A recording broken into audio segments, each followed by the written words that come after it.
So let's start with the topic irrational numbers. We know that irrational numbers are, as we have discussed it yesterday also, that numbers which cannot be represented in the form of P upon Q, where P and Q are integers. That means, in simple words, what we want to say is that we will never get two integers. कोई भी दो integers ऐसे कभी नहीं मिलेंगे जिनको हम divide करें तो हमारे पास non terminating non repeating decimal representation आता है, non terminating non repeating decimal expansion आता है। यानी उनको डिवाइड करने के बाद हमारे पास में हमने बात करी थी रैशनल नंबर्स में भी कि दो ही तरह का डेसिमल रिप्रेजेंटेशन होता है, या तो टर्मिनेटिंग होगा या नॉन टर्मिनेटिंग होगा। Non terminating but repeating, non terminating है कोई बात नहीं, लेकिन बट रिपीटिंग होता है। After some time the digit start repeating themselves, right? तो डेसिमल एक्सपेंशन जो है वो नॉन टर्मिनेटिंग बट रिपीटिंग होता है। ऐसा डेसिमल एक्सपेंशन जो नॉन टर्मिनेटिंग नॉन रिपीटिंग हो, ऐसा डेसिमल एक्सपेंशन जो ना टर्मिनेट हो और ना ही रिपीट हो, ऐसे नंबर्स, ऐसे डेसिमल एक्सपेंशन को या ऐसे नंबर्स को हम इरेशनल नंबर्स बोलते हैं। और हम ये कह रहे हैं कभी भी दो इंटीजर्स को डिवाइड करने पे हमारा ऐसा कभी कोई केस नहीं आता। दो इंटीजर्स को डिवाइड करें और decimal expansion non terminating non repeating हो जाए, ऐसा कभी नहीं होता। ठीक है, हमने ज्योमेट्री में बहुत सारे प्रूफ पढ़े हैं, किस तरह से प्रूफ किया जा सकता है, उसके अलग अलग तरीके सीखे हैं, लेकिन कॉन्ट्राडिक्शन से प्रूफ करना हमने कभी नहीं सीखा। कॉन्ट्राडिक्शन से प्रूव करना हमने कभी नहीं सीखा, और वो चीज नहीं है हमारे लिए 10th क्लास में।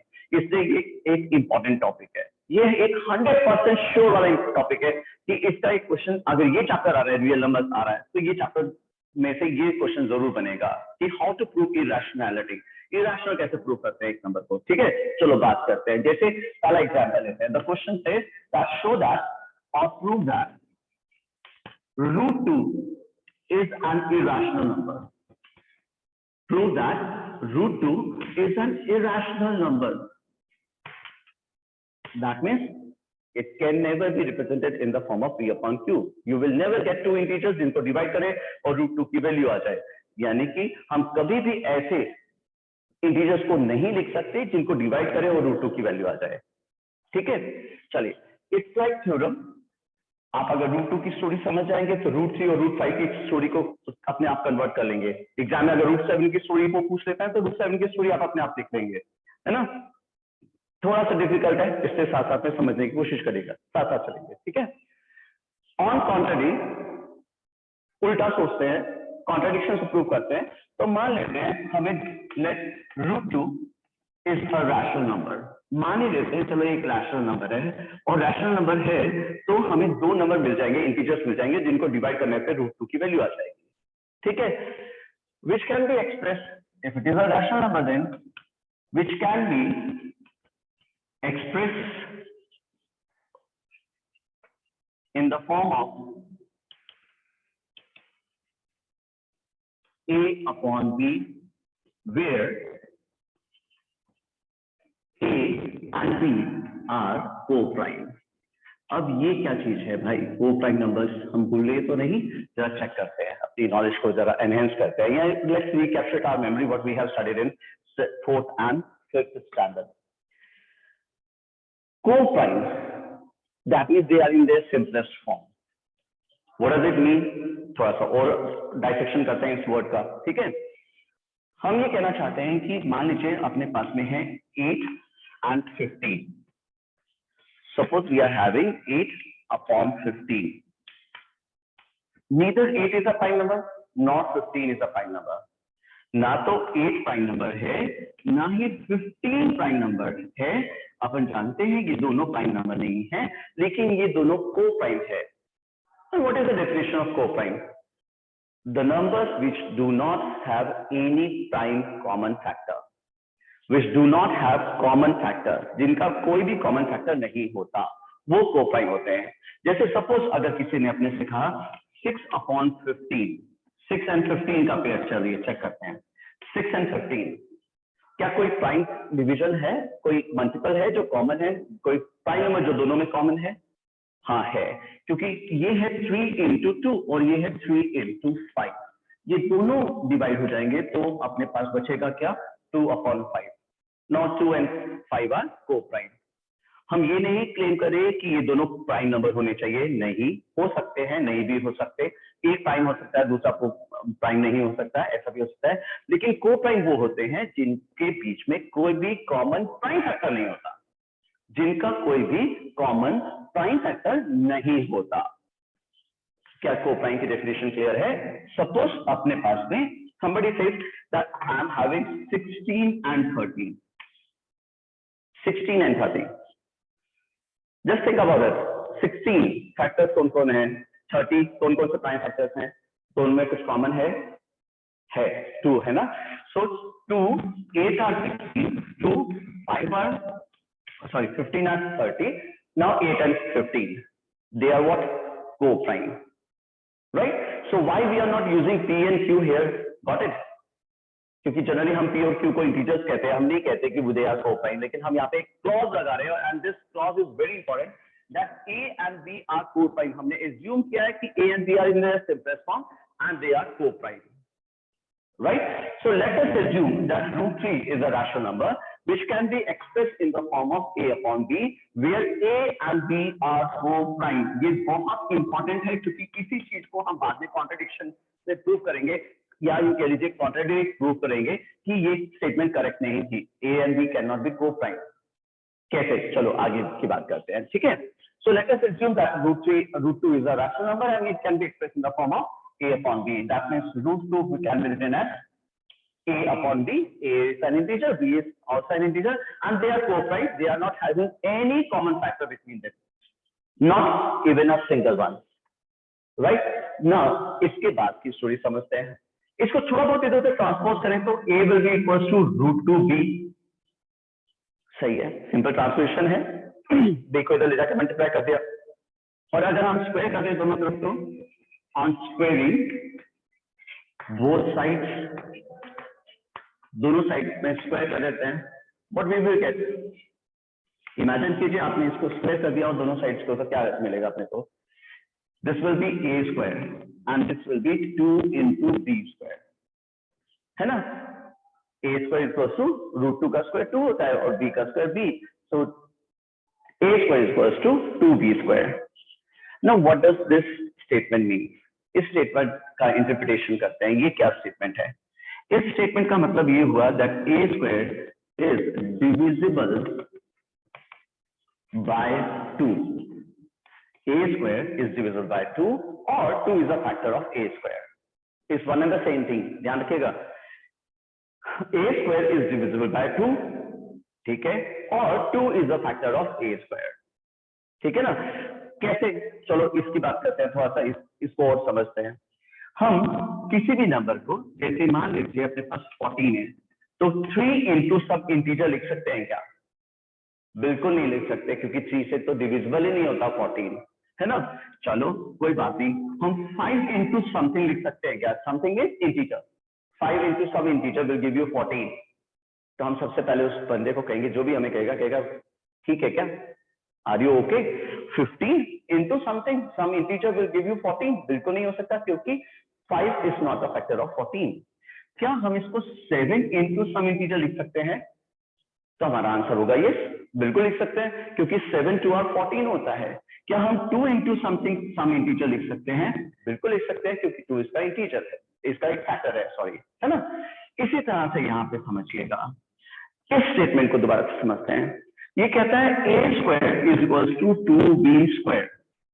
If A square is equals to 2 into B square, A square is equals to 2 into B square, it simply means that A square is divisible by 2. A square को 2 से डिवाइड करेंगे तो B square आएगा, simple सी बात है ना।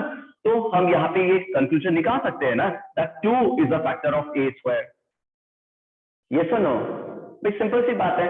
आप अगर 15 को लिखना चाहते हैं तो 15 के अगर फैक्टर्स के फॉर्म में लिखोगे तो 15 is equal to 2 into some integer तो नहीं लिख सकते ना, होता ही नहीं है, 2 is not a factor of 15। क्या हम इसको 3 into सम इंटीजर लिख सकते हैं? तो हमारा आंसर है यस, बिल्कुल लिख सकते हैं, क्योंकि 3 is the factor of it.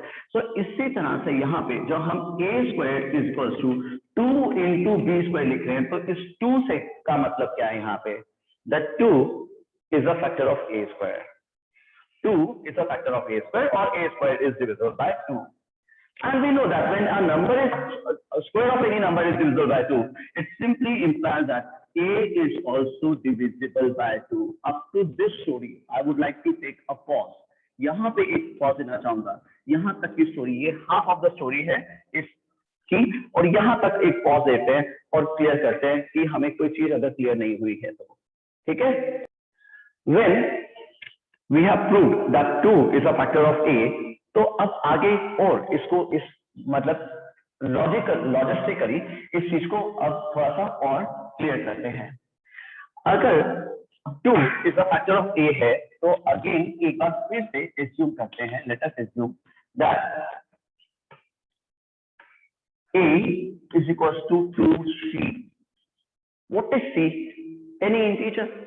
जब a का एक फैक्टर 2 है, 2 is a factor of a है, तो a is equals to 2 into some integer करने से भी तो आना चाहिए, है ना?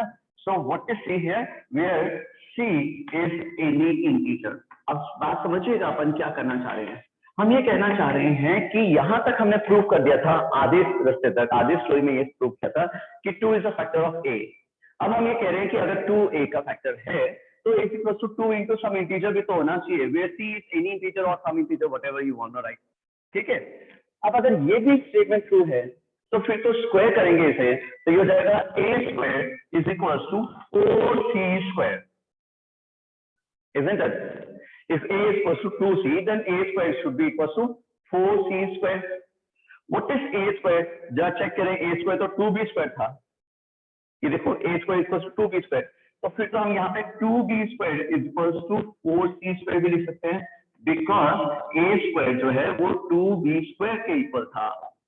ठीक है? लॉजिस्टिकली देखो अब कैसे उसको उलझाना चाह रहे हैं, कैसे हम फंसाना चाह रहे हैं उसको, उसकी बात नहीं, क्योंकि अब हमने जब अजम्पशन ही गलत कर दी है तो कैसे प्रूव कर सकते हैं कि वो ट्रू है? नहीं कर सकते ना.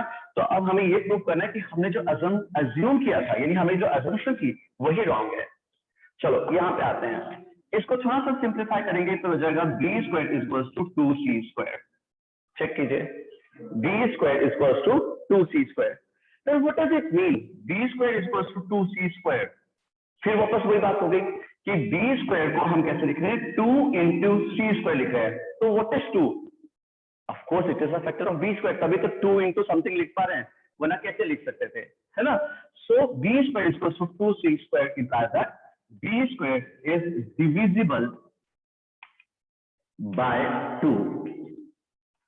b square is divisible by 2. Or we can say b is divisible by 2. Let it be the second equation. अब चेक करो क्या किया अपन ने. फर्स्ट इक्वेशन में अपन ने प्रूव किया था that a is divisible by 2. Second equation में अपन ने प्रूव कर दिया that b is divisible by 2. Both of them are divisible by 2.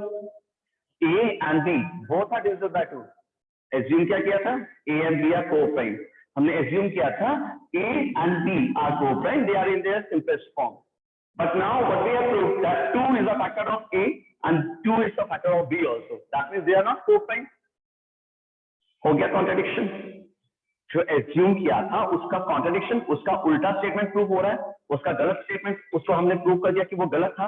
तो इसी चीज को हम प्रूव बाय कॉन्ट्रडिक्शन कहते हैं. लास्ट में थोड़े से सेंटेंसेस हैं वो लिख लेते हैं, फिर I will repeat the story because Nikita ऐसा है कि सर इसकी स्टोरी वापस समझाओ. तो मैं पूरी ए बी सी से स्टोरी स्टार्ट करूंगा. ठीक है? एक बार इसको वाइंड अप करते हैं लिख के, और फिर एक स्टोरी शॉर्ट एंड स्वीट तरीके से दोबारा से समझाता हूँ कि अपन ने क्या किया, हमने उसको कैसे लॉजिस्टिकली मतलब फंसाया. ठीक है? इस चीज को मैंने हाथ told you earlier also that it is somewhat difficult. It is somewhat difficult. एक बार समझ आने के लिए थोड़ा सा मुश्किल है, लेकिन जब एक बार समझ में आ जाए तो ये बहुत आसान भी है. It is very easy. Okay, चलो एक बार ये स्टेटमेंट्स को वाइंड अप करते हैं, कंक्लूजन लिखते हैं इसका, उसके बाद में फिर अपन वापस से पूरी स्टोरी दोबारा समझेंगे कि क्या हुआ था. ओके चलो, सो लास्ट में लिखते हैं फ्रॉम 1 and 2. फ्रॉम, मैं डिटेक्ट करा दूं क्या आपको? From 1 and 2 we can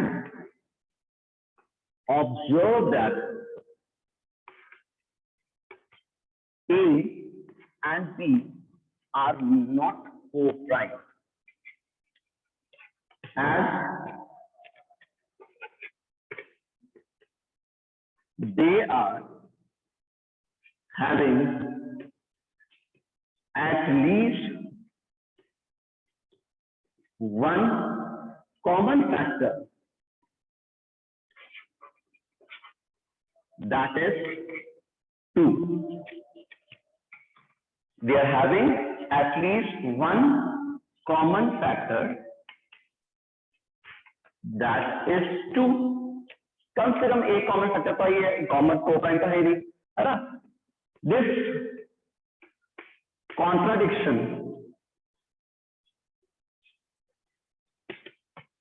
contradiction has arisen because of our wrong assumption. This contradiction has arisen because of our wrong assumption. एक बार रिपीट कर रहा हूं, आपको लिखने में आसानी रहेगी, फिर मैं इस पूरी स्टोरी को दोबारा समझाता हूं. Okay, from 1 and 2 we can observe that A and B are not co-prime as they are having at least one common factor, that is 2. ठीक है ना? कम से कम एक कॉमन फैक्टर तो है ही, वो है 2. इसका मतलब वो को-प्राइम तो नहीं है. अगर वो को-प्राइम नहीं है तो this contradiction has arisen because of our wrong assumption. ये कॉन्ट्रडिक्शन क्यों अराइज हुई? हमने पहले तो बोला कि वो को-प्राइम है, अब बोल रहे हैं वो को-प्राइम नहीं है. तो ये कॉन्ट्रडिक्शन है वो क्यों उठी? क्योंकि this contradiction arisen because of our wrong assumption. क्योंकि हमने एज्यूम ही गलत किया है. हम कभी भी √2 की वैल्यू दो इंटीजर्स को डिवाइड करके नहीं मिल सकती. हमें √2 की वैल्यू कभी भी दो इंटीजर्स को डिवाइड करके हमें नहीं मिल सकती. ठीक है?